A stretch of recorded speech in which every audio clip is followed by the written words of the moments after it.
ಎಲ್ಲರಿಗೂ ನಮಸ್ಕಾರ. ಇವತ್ತಿನ ರೆಸಿಪಿ ಏನಪ್ಪಾ ಅಂತಂದ್ರೆ ಇನ್ಸ್ಟೆಂಟ್ ಆಗಿ ರವಾ ಇಡ್ಲಿ ಹೇಗ್ ಮಾಡೋದು ಅಂತ ತೋರಿಸ್ಕೊಡ್ತೀನಿ. ಬನ್ನಿ ಹೇಗ್ ಮಾಡೋದು ಅಂತ ನೋಡೋಣ. ಮೊದಲಿಗೆ ಒಂದು ಬೌಲಿಗೆ ಸೂಜಿ ರವೆನ 1 ಕಪ್ ಅಷ್ಟು ಹಾಕೋತಾ ಇದ್ದೀನಿ.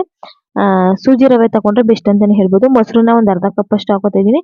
ರುಚಿಗೆ ತಕ್ಕಷ್ಟು ಉಪ್ಪು ಮತ್ತೆ ರುಚಿಗೆ ತಕ್ಕಷ್ಟು ಉಪ್ಪನ್ನ ಹಾಕೊಂಡು ಒಂದ್ಸಲ ಚೆನ್ನಾಗಿ ಮಿಕ್ಸ್ ಮಾಡ್ಕೋಬೇಕಾಗುತ್ತೆ. ಮಿಕ್ಸ್ ಮಾಡ್ಕೊಂಡು ಒಂದು ಅರ್ಧ ಇಂದ 3/4 ಕಪ್ ಅಷ್ಟು ನೀರನ್ನ ಹಾಕೊಂಡು ಚೆನ್ನಾಗಿ ಮಿಕ್ಸ್ ಮಾಡ್ಕೋತಾ ಇದ್ದೀನಿ. ನೀವು ನೋಡ್ತಾ ಇರ್ಬೋದು ಈ ರೀತಿಯಾಗಿ ಮಿಕ್ಸ್ ಮಾಡ್ಕೊಳ್ಳಿ, ಗಂಟಾಗಬಾರ್ದು.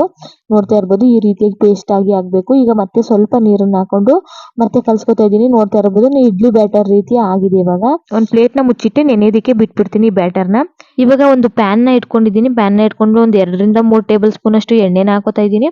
ಎಣ್ಣೆನ ಹಾಕೊಂಡು 1 ಟೀ ಸ್ಪೂನ್ ಅಷ್ಟು ಜೀರಿಗೆ, 1 ಟೀ ಸ್ಪೂನ್ ಅಷ್ಟು ಸಾಸಿವೆ, 1 ಸ್ಪೂನ್ ಅಷ್ಟು ಉದ್ದಿನ ಬೇಳೆ, 1 ಸ್ಪೂನ್ ಅಷ್ಟು ಕಡಲೆಬೇಳೆ ಇಷ್ಟನ್ನು ಹಾಕೊಂಡು ಚೆನ್ನಾಗಿ ಫ್ರೈ ಮಾಡ್ಕೋಬೇಕಾಗಿದೆ. ಕಡಲೆಬೇಳೆ ಮತ್ತೆ ಉದ್ದಿನ ಬೇಳೆ ಸ್ವಲ್ಪ ಫ್ರೈ ಆಗಬೇಕು. ಒಂದು ಅರ್ಧ ಕಪ್ ಅಷ್ಟು ಗೋಡಂಬಿನ ಚಿಕ್ಕ ಕಟ್ ಮಾಡಿ ಹಾಕೊಂಡಿದ್ದೀನಿ. ಅದು ಸಹ ಚೆನ್ನಾಗಿ ಫ್ರೈ ಆಗಬೇಕು. ಇವಾಗ ಸ್ವಲ್ಪ ಕರಿಬೇವಿನ ಸೊಪ್ಪನ್ನ ಹಾಕೋತಾ ಇದ್ದೀನಿ.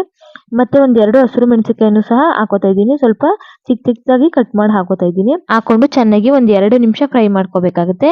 ಈಗ ನೋಡ್ತಾ ಇರ್ಬೋದು ಆಲ್ಮೋಸ್ಟ್ ಫ್ರೈ ಆಗಿದೆ. ಇವಾಗ ಒಂದ್ ಅರ್ಧ ಕಪ್ ಅಷ್ಟು ಕ್ಯಾಪ್ಸಿಕಮ್, ಒಂದ್ ಅರ್ಧ ಕಪ್ ಅಷ್ಟು ಕ್ಯಾರೆಟ್, ಒಂದು ಈರುಳ್ಳಿ, ಒಂದ್ ಅರ್ಧ ಕಪ್ ಅಷ್ಟು ಸ್ವೀಟ್ ಕಾರ್ನ್ ಇಷ್ಟನ್ನು ಸಹ ಪ್ಯಾನ್ ಗೆ ಹಾಕೊಂಡು ನಾವು ಚೆನ್ನಾಗಿ ಫ್ರೈ ಮಾಡ್ಕೋಬೇಕಾಗುತ್ತೆ. ಒಂದು 5 ನಿಮಿಷ ಆದ್ರೆ ಸಾಕು. ತರಕಾರಿಗಳೆಲ್ಲ ತುಂಬಾ ಸಾಫ್ಟ್ ಆಗುತ್ತೆ. ಇವಾಗ ಒಂದು ಪ್ಲೇಟ್ ಗೆ ಎತ್ತಿಕೋತಾ ಇದ್ದೀನಿ.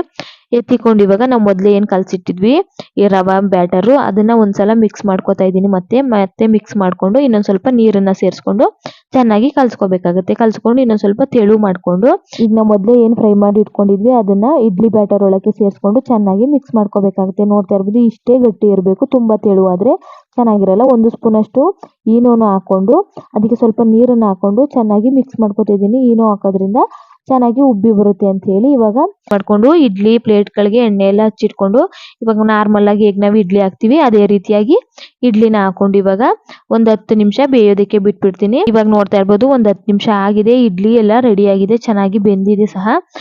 ಇನ್ಸ್ಟೆಂಟ್ ಆಗಿ ಮಾಡುವಂತಹ ಇಡ್ಲಿ ಅಂತಾನೆ ಹೇಳ್ಬೋದು. ಈ ರೀತಿ ತರಕಾರಿ ಹಾಕಿ ಮಾಡೋದ್ರಿಂದ ಮಕ್ಕಳಿಗೆ ತುಂಬಾನೇ ಒಳ್ಳೇದು ಅಂತಾನೆ ಹೇಳ್ಬೋದು. ಇವಾಗ ಇಡ್ಲಿ ಆಲ್ಮೋಸ್ಟ್ ರೆಡಿ ಆಗಿದೆ.